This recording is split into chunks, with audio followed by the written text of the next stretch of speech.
So what we see in terms of the survey, and we see this all the time, is that it really has to do with the life cycle of the models. So as they introduce the new technology and they introduce new models, it sometimes takes a while to get all the bugs out. So if you're buying a brand new car with new technology, that is the worst time if you're really worried about reliability. And we see this with all the different models. So maybe it's not such a surprise, but when you see a model that is somewhat stabilized and they haven't made a lot of changes, so Tesla, for instance, I mean, there was a flurry of changes, especially when they launched the Tesla Model 3.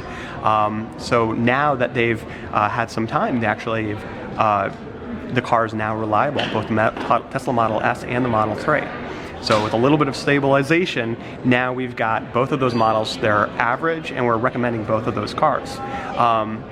Another example, if you think about really taking a long time, you look at Chrysler, Fiat Chrysler Corporation, you look at Dodge, they're actually in the top 10 now in terms of reliable vehicles. But if you look at the Dodge product line, many of those vehicles haven't been really redesigned for nearly 10 years.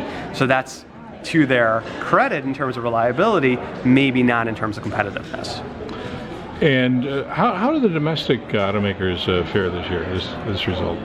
Well, the problem is that there, other than Fiat Chrysler, which has kind of had this mature product line, both Ford and General Motors have really had this influx of not just new redesigns, but also a lot of new technologies. 10-speed, 8-speed automatics, new infotainment systems, a lot of new technology, and that has been really hurting both of those manufacturers. In fact, the F-150, which was a recommended model, now that they've put the 10-speed automatic, we've seen more than the fair share of problems with that, and that car now is well, that truck, I should say, is now below average.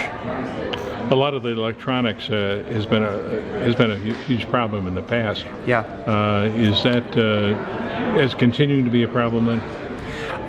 Yeah, we continue to see it. I mean, with electronics, it's that product cycle. So, like, if you take BMW and Audi, for a very long time, they actually had pretty robust systems, but they were kind of one of the innovators when it came to, MMI and iDrive, and they had systems that were kind of well developed and didn't have a lot of problems. Right now, we're seeing some big changes in some of the German automakers. BMW has a new system, Audi has a new system, even Mercedes-Benz, and we're gonna see a hit in terms of reliability because of those.